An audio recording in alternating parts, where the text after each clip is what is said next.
Hello tout le monde, j'espère que vous allez bien. On se retrouve aujourd'hui pour une nouvelle vidéo sur un sujet qui me tient à cœur, un sujet personnel. Mon coming out dans une famille africaine et musulmane. Cette vidéo est en lien avec celle que j'ai faite l'année dernière sur le sujet, où je vous donnais des conseils pour faire votre coming out, où je vous donnais mon avis sur le sujet. Faut-il faire son coming out dans une famille africaine et ou musulmane, oui ou non? Donc je t'invite à regarder cette vidéo si jamais tu ne l'as pas déjà fait. Aujourd'hui, voilà, je vais partager avec vous mon expérience, mon vécu sur le sujet, avec pour objectif de toujours vous inspirer, de vous apporter des solutions et puis vous éviter des erreurs, tout simplement, quoi. On est là pour apprendre.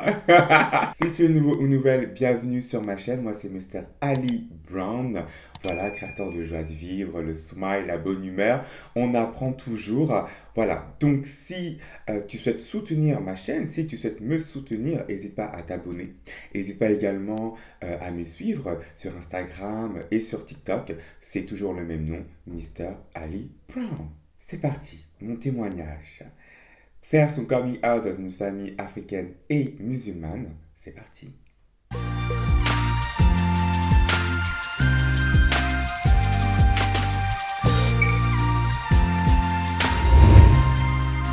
Alors cette vidéo n'a pas de script, donc dans ma tête, comment je visualise cette vidéo, c'est qu'il y aura sûrement trois parties. La première où je vais vous expliquer pourquoi est-ce que j'ai ressenti le besoin de faire mon coming out.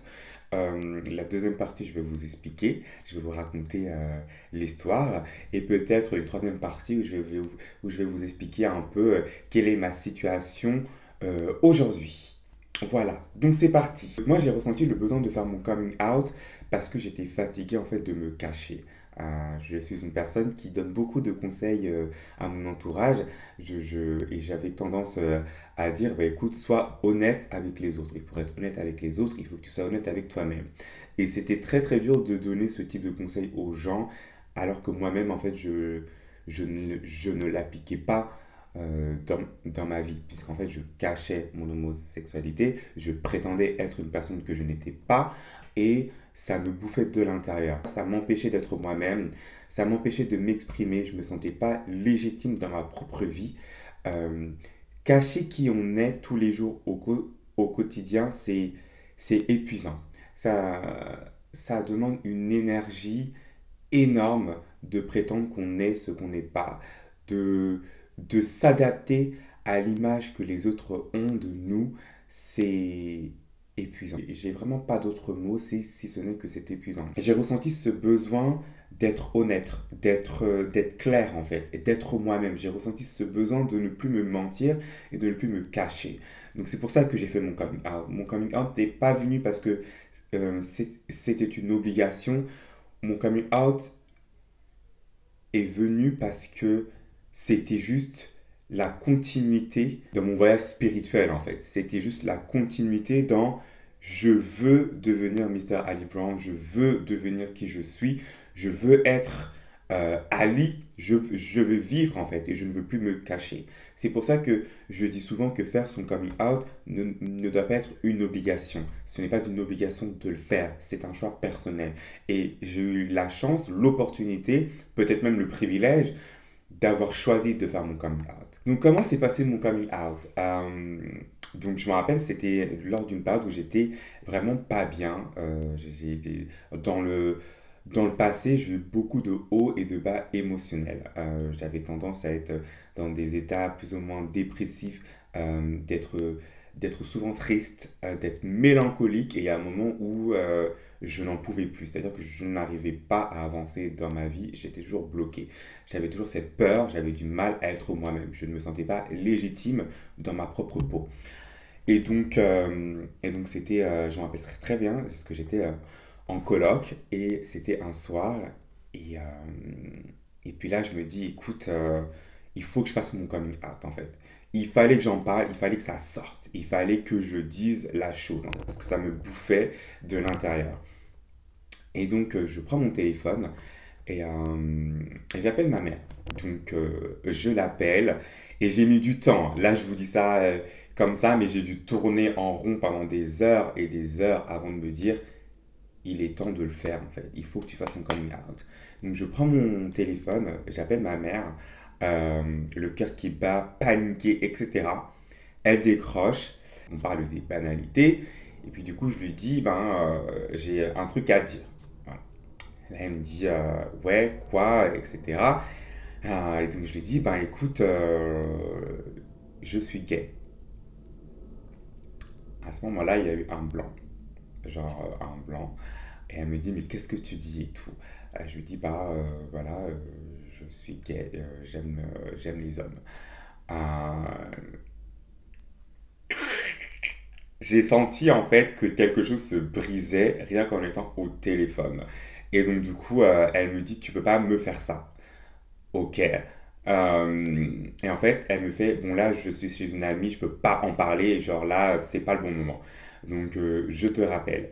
Donc, on raccroche, etc. Je tourne en rond, je panique, je me dis, putain, qu'est-ce que j'ai fait? Euh, il faut savoir que j'avais préparé tout type de scénario dans ma tête, euh, mais la réalité est toujours différente de ce qu'on peut imaginer et planifier. Donc elle me rappelle et elle me dit qu'est-ce que tu m'as dit, etc. Donc je lui dis que je suis gay. Elle ne me croit pas. Elle me dit que c'est pas possible et elle me dit passe à la maison, on va en parler. Je me dis ok, enfin je vois pas trop de quoi tu veux parler en fait, mais je vais passer à la maison. Donc du coup je pense que je suis passé le lendemain. Ouais, je pense que je suis passé le lendemain, un truc comme ça. Donc je passe à la maison, etc. Bref, on s'assoit. Donc le père n'était pas là, hein, pour ceux qui ont suivi mes vidéos sur grandir avec un père violent, il n'était pas là. Donc du coup c'était que elle et moi. Donc on s'assoit et je lui redis la chose, hein. Je lui dis que je suis gay, que c'est pas une maladie, que voilà, que j'ai toujours été gay et que j'aime les hommes, je suis homosexuel et que ça ne va pas changer. Je peux pas vous raconter exactement ce qui s'est passé parce qu'en fait mon cerveau a, a eu un blackout. En fait, cet épisode a été tellement intense pour moi que je sais que mon cerveau a coupé certaines périodes. Ce dont je me rappelle, c'est que il y a eu une crise de larmes. Clairement, elle a pleuré. Tu peux pas me faire ça. C'est une catastrophe. Qu'est-ce que vont dire les autres? Et je lui disais, mais en fait, qu'est-ce qu'on s'en fout des autres? Genre, enfin, les autres, en fait, moi, m'importe peu. Qui sont les autres? Les autres sont des personnes de la famille que je ne connais pas, des personnes de la famille qui ne me connaissent pas, soyons honnêtes, des personnes qui ne m'appellent pas, qui ne prennent pas de mes nouvelles, qui ne savent pas qui je suis. Donc, qu'est-ce qu'on en a à foutre des autres? Et en fait, le problème a réellement été le regard des autres, le regard de sa famille sur elle et sur moi. Ce que je peux comprendre, en fait, je peux comprendre qu'on ait peur du regard des autres. Après tout, je suis gay et noir. Le regard des autres, j'ai vécu avec. J'ai vécu dans cette peur-là, dans cette peur d'être jugé. Il en vient toute une conversation où j'explique ce qu'est l'homosexualité. J'explique que je suis gay, que ça ne va pas changer. Elle refuse, elle me dit que non, c'est pas vrai, tu dois te battre contre ça, c'est une malédiction, c'est pas possible, je ne te crois pas. Et du coup, je lui dis, ça a toujours été comme ça et que j'avais essayé une fois de faire mon coming out. C'était quand j'étais au collège. Je me rappelle, il y a une fois où je lui ai dit, si j'étais gay, qu'est-ce que tu ferais en fait? Et à ce temps-là, donc j'étais au collège, elle m'avait dit, le ciel me tomberait sur la tête. Et en fait, j'avais blackout aussi et je m'étais dit, ok, du coup, je vais pas faire mon coming out tant que je suis en fait dans cette maison. Je vais devoir attendre. Euh, donc, du coup, je lui disais, et du coup, en fait, elle a commencé à capter des choses. Et elle me dit, ok, je n'avais pas capté ça. Et je lui dis, enfin, plus ou moins, c'est ce qu'elle me dit. Euh, donc je continue, je lui explique, elle refuse. Elle me dit que je dois me battre contre ça. Elle me dit, pour elle, c'est comme si on lui annonçait que son fils aîné était mort en fait. Voilà. Et donc du coup, je la regarde et je lui dis, qu'est-ce que tu aurais préféré, que je sois gay ou que je sois mort? En fait, je n'ai jamais eu de réponse à cette question. Il y a eu un blanc. Il y a eu un blanc et elle n'a pas répondu à la question. Elle a dévié sur autre chose. Euh, et en fait, ça a été quelque chose, c'est un souvenir qui me hante, ça m'a hanté. Le fait qu'elle n'ait pas répondu à cette question, que je sois gay ou que je sois mort, je n'ai pas eu de réponse à ça et ça m'a vraiment brisé. Ça m'a brisé, ça m'a blessé et je sais que certains d'entre vous vont dire que à ce moment-là, j'aurais dû avoir une certaine empathie pour mieux la comprendre. Ça a été le cas, mais j'ai dû aussi prendre soin de moi, en fait. Et en fait, ne pas avoir cette réponse-là, et ne toujours pas, je n'ai toujours pas cette réponse, donc je ne sais toujours pas quel est le pire scénario, ça m'a atteint. Et c'est là, en fait, où j'ai compris qu'il n'y aurait pas d'acceptation de sa part, en fait. D'ailleurs, ça s'est terminé par le déni. Donc, elle a, en fait, elle vit dans le déni. Elle a dit, ce n'est pas vrai, je ne l'accepte pas, je refuse, tu dois te battre contre ça. Pour moi, tu n'es pas gay. Voilà. Et ça s'est terminé comme ça, en fait. Ça s'est terminé par moi pleurant parce que du coup, j'étais aussi en peine de faire de la peine euh, à ma mère. Et j'étais en peine aussi contre moi-même, en fait, parce que c'était traumatisant. Finalement, je ne savais pas du tout quoi dire. Je ne m'attendais pas à ça. Je m'attendais à être rejeté. Je m'attendais à avoir un je ne te veux plus dans ma vie. Je ne m'attendais pas à je renie qui tu es. Enfin, je ne sais pas si vous pouvez comprendre. C'est comme si vous disiez à votre mère, le ciel est bleu et elle vous dit non, il est rouge. Vous voyez, je comprends pas en fait. Et donc, en fait, ça m'a retourné le cerveau. Je ne m'y attendais pas. Et donc, du coup, je ne savais pas sur quel pied danser. Donc, je suis reparti. Et en fait, ça a été tellement choquant, tellement virulent, tellement intense euh, que j'ai refait une dépression en fait. J'ai refait une dépression. Et le problème, c'est que j'ai pas eu le temps de digérer tout ça. Donc, en rentrant chez moi, j'étais en larmes. En fait, le lendemain, je travaillais. Le lendemain, je travaillais, donc je travaillais dans l'hôtellerie. J'étais réceptionniste. Et vous vous doutez bien que quand on est réceptionniste, on doit prétendre qu'on est heureux. On doit sourire, on doit être mignon, on doit être présentable, etc. Et donc, je n'avais pas envie d'aller travailler, mais il fallait que j'aille travailler. Donc, du coup, le lendemain, je me lève et j'avais très mal dormi. J'avais très mal dormi. C'était très, très dur. Émotionnellement, j'étais peiné. J'avais du chagrin. Je ne savais pas quoi faire. Et en fait, pour moi, j'avais tellement mal que la seule chose à laquelle je pensais, c'était mettre fin à ma vie. Voilà. Tout simplement, je me disais, j'ai tellement accumulé d'émotions, j'ai accumulé tellement de mal-être que à ce moment-là, la seule option pour moi, c'était euh, prendre de la drogue ou faire un truc con, mais juste pour atténuer cette douleur. Et donc, je me rappelle que du coup, je partais au travail. En fait, le métro est arrivé. Et quand le métro est arrivé, c'est à ce moment-là où je me suis dit, jump. Vraiment saute en fait. Je me suis dit saute. Parce que concrètement, que tu sois gay ou que tu sois mort, le résultat serait le même en fait. C'est comme ça que j'ai réfléchi. Et je sais que c'est dur et triste, hein, mais je me suis pas, j'ai pas sauté. J'ai pas sauté parce que euh, pour moi, ça allait être abandonné. Ça allait être abandonner la vie. Et je me suis fait une promesse, c'est de ne pas abandonner ma vie. Je ne peux pas abandonner ma vie. J'ai grandi en regardant mes héros. J'ai grandi en regardant des héros tels que Naruto, tels que Ichigo. Enfin, j'ai grandi en regardant des mangas. J'ai grandi en regardant des animés. Et cette force-là de ne pas abandonner m'a toujours habité. Ne pas abandonner ma vie, ne pas abandonner qui je suis. Et donc, du coup, je me suis dit que je ne pouvais pas mettre fin à mes jours. Ça a été juste ce déclic-là, en fait. Ça n'a pas été quelque chose de fantastique. C'est juste que je me suis dit, à ce moment-là, si jamais je saute, ça serait un abandon. Et donc, je me suis dit que je ne pouvais pas. Donc, je suis allé au travail, j'ai prétendu être heureux, mais à chaque sourire que je faisais, mon cœur saignait. À chaque sourire que je faisais, mon cœur était en train de saigner. À chaque fois que je prétendais être heureux, mon cœur se brisait. Il y avait une fissure en moi. J'étais en train de mourir à petit feu intérieurement. Et ça, personne ne le voyait parce que euh, je suis très doué pour cacher mes émotions. J'ai toujours été très doué pour cacher mon mal-être. Beaucoup de personnes pensent qu'aujourd'hui, ils arrivent à lire Mr. Ali Brown. Vous ne lisez que ce que je vous montre. Voilà. J'ai aussi la chance d'être suivi par une thérapeute.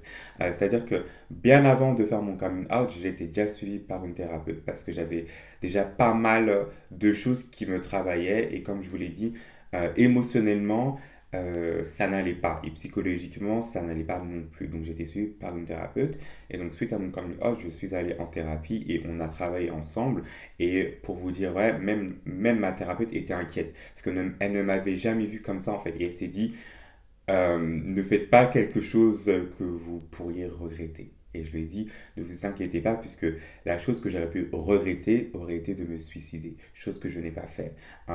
Aujourd'hui, je sais que je me bats pour rester en vie et que je n'abandonnerai pas ma vie. Je sais qu'aujourd'hui, toutes les épreuves de ma vie m'ont emmené à aujourd'hui. Je suis qui je suis à cause de mes épreuves. Je suis qui je suis pour avoir vécu de la discrimination, pour avoir vécu de l'homophobie, pour m'être battu, euh, pour montrer qui je suis. J'ai toujours eu cette force de vie-là, cette force de prouver aux autres que je peux être quelqu'un, que je peux réussir à mon niveau, que je peux être un exemple pour toutes ces personnes gays en fait, pour toutes ces personnes noires et gays. Parce que quand j'ai grandi, je n'avais pas d'exemple. Pour ceux qui sont nés dans les années 90, on n'a pas eu d'exemple LGBT. Et j'ai pas grandi comme aujourd'hui avec des séries comme Pose, mais il n'y avait pas tout ça en fait. On avait, avec tout le respect que je donne, on avait Vincent McDoom et une autre personne que je respecte et que j'adore, mais on n'aspirait pas vraiment à être ça en fait. Aujourd'hui, on a tous ces exemples-là, donc c'est assez facile d'être libéré, de vivre son homosexualité, puisqu'on a des rôles modèles, on peut les émuler. À mon temps, ce n'était pas ça. J'avais beaucoup de questions, j'étais très seul. Euh, voilà, donc bref, je m'éloigne du sujet qui est mon coming out. J'ai d'ailleurs du mal dans cette vidéo à regarder la caméra, à vous regarder droit dans les yeux parce que pour moi c'est très très très très très très dur actuellement d'expliquer ça. J'espère que vous aurez la patience en tout cas de me regarder et de me comprendre. J'ai pas l'habitude de raconter ça. Il n'y a pas beaucoup de personnes qui savent vraiment comment s'est passé mon coming out et comme je l'ai dit, mon cerveau a fait un blackout. Je sais qu'il y a beaucoup de choses qui sont passées durant mon coming out dont je ne me rappelle plus en fait. Je sais qu'il y a des choses qui sont passées que mon cerveau a dit on n'en reparlera plus. Il y a des choses qui ont été dites, qui ont été faites, il y a des émotions qui ont été ressenties, mais malheureusement je ne me rappelle pas et en fait je ne veux pas m'en rappeler. Je sais que mon cerveau essaie de me protéger et m'a protégé pour pas que je sombre dans la dépression. Après mon coming out, sincèrement, je pense que si je n'avais pas cette force de vie, si je n'avais pas cette personnalité-là que j'ai, si je n'avais pas ce caractère-là, j'aurais pu faire des choses regrettables. J'aurais pu détruire mon corps. J'aurais pu faire des choses dangereuses pour ma vie. Et je suis reconnaissant envers l'univers, envers le Seigneur, pour m'avoir protégé, pour m'avoir permis de ne pas faire ces erreurs-là, pour m'avoir donné cette force de vie, de, de continuer à me battre, à vivre, à survivre, pour m'avoir permis d'aller en thérapie, pour m'avoir permis de faire cette vidéo et de partager avec vous cette expérience-là, et pour être un exemple aussi pour ma génération, mais aussi pour la génération future. Aujourd'hui, où est-ce que j'en suis après mon coming out? Écoutez, je vais bien. Voilà, je vais pas mentir. Il y a des jours où ça ne va pas, il y a des jours où ça va, mais globalement, je vais bien. Dans ma vie, ça a été un épisode traumatisant. Je ne souhaite... il y a des choses qu'on souhaite ne pas revivre. Je, je ne sais pas si je souhaite revivre mon coming out. Parce que si je n'avais pas fait mon coming out, je ne serais pas Mr. Ali Brown. Si je n'avais pas fait mon coming out, je ne serais pas capable d'être honnête avec vous aujourd'hui. Si je n'avais pas fait mon coming out, je ne serais pas capable d'aller me battre contre les autres, de prouver aux autres qui je suis, de me tenir droit et fier et dire je suis Ali. Vous voyez ce que je veux dire? Faire mon coming out m'a libéré. Ça m'a apporté une liberté. Et c'est pour ça que ça a été très important pour moi de faire mon coming out. Ça n'a pas été une obligation, ça a été vraiment un process. Un process pour m'emmener à la liberté. Je voulais être libre d'être qui je suis. Et c'est pour ça que j'ai fait mon coming out. Et j'en suis très fier. et je ne regrette pas et je le referai. J'espère dans de meilleures circonstances, mais je le referai. Et c'est pour ça que je dis que faire son coming out, ça doit être un choix personnel. Et je me bats pour que les gens comprennent ça. Ne faites pas votre coming out parce que les gens vous le demandent. Ne faites pas votre coming out parce que vous vous sentez obligé. Ça doit venir de vous. Ça doit venir de toi. Tu dois choisir de faire ton coming out. Et tu n'as pas besoin de rentrer dans les détails. Il y en a qui pensent que faire son coming out, c'est étaler toute sa vie. Pas du tout. C'est dire qui tu es. Et je trouve même que faire son coming out, d'un côté, c'est triste. Parce qu'en fait, on nous oblige à révéler une partie de nous-mêmes. On nous oblige à révéler notre sexualité, une information qui est personnelle. Mais j'ai fait une vidéo sur le sujet. Je vous invite à la regarder. Parce que je ne suis pas pour le coming out en soi. Je ne suis pas pour ça. Mais malheureusement, on est dans une société qui a fait qu'on doit faire notre coming out. Donc voilà, donc globalement, je me sens bien. Ma relation avec les parents est, je dirais, compliquée, mais compliquée pour moi, c'est juste un mot. Je dirais pour moi qu'elle est quasiment inexistante. Il n'y a pas vraiment de lien particulier, puisque avec le paternel, il n'y a pas eu de discussion. Là, j'ai parlé de faire mon coming out, mais avec le paternel, il n'y a pas eu, on n'a pas parlé de ce sujet-là. Je pense que même lui, il vit dans le déni, il vit dans le refus, parce que je sais que ma mère, lui, en a parlé, mais il n'y a pas eu de suite par rapport à ça. Avec ma mère, c'est platonique, dans le sens où, comme je vous l'ai dit, elle vit dans le déni. Donc pour elle, je ne suis pas gay. Il n'y a jamais eu de coming out, il n'y a jamais eu rien. D'ailleurs, elle me parle souvent de quand est-ce que tu vas être marié, quand est-ce que tu vas trouver une femme, etc. Et je vais lui dire, en fait, j'ai fait mon coming out, like I am fucking gay. Donc, je vis toujours, en fait, dans ce cercle toxique, un cercle vicieux où, malgré le fait que j'assume qui je suis et j'ai exprimé qui je suis, malheureusement, ça n'a pas été accepté. Ça a été rejeté d'une certaine façon puisque la personne choisit de vivre dans le déni, de renier qui je suis. Et je pense sincèrement que c'est pire que le rejet. Parce que le rejet, en fait, c'est une coupure claire, nette et précise. Je ne veux pas de toi. Le déni, c'est je renie qui tu es. J'accepte la version que je veux que tu sois pour moi. Mais le reste, je le renie. Je le dénie. Je n'en veux pas, en fait. Et je pense que c'est pire parce que du coup, ça ne permet pas de se positionner clairement dans une relation. Et c'est pour ça qu'il y aura toujours une relation assez platonique. Parce que d'un autre côté, tu aimes une partie de moi qui n'est pas celle que je suis réellement. Et tu rejettes la partie de moi que je souhaite te montrer. Donc la relation est très compliquée, très platonique. À mon niveau, il y a pas de... Je sais que certaines personnes ont l'espoir et me disent non mais un jour elle comprendra, etc. Moi je pense que beaucoup de personnes ont atteint leurs limites, leur capacité en termes d'intelligence émotionnelle, psychologique, en termes d'évolution humaine. Je pense que il y a un moment dans la vie où il faut choisir d'évoluer, choisir d'essayer de comprendre l'autre, de comprendre l'humain. Et malheureusement, certaines personnes sont arrivées à leur maximum et je pense que dans ma situation, c'est le cas. Donc pour ceux qui ont l'espoir, moi je n'en ai aucun, je suis réaliste. Je ne pense pas qu'il y aura une certaine relation, je ne pense pas qu'il y aura une certaine acceptation, quoi que ce soit sur le sujet. Mais dans tous les cas, c'est pas quelque chose qui m'atteint, c'est pas quelque chose qui me rend triste autant qu'avant.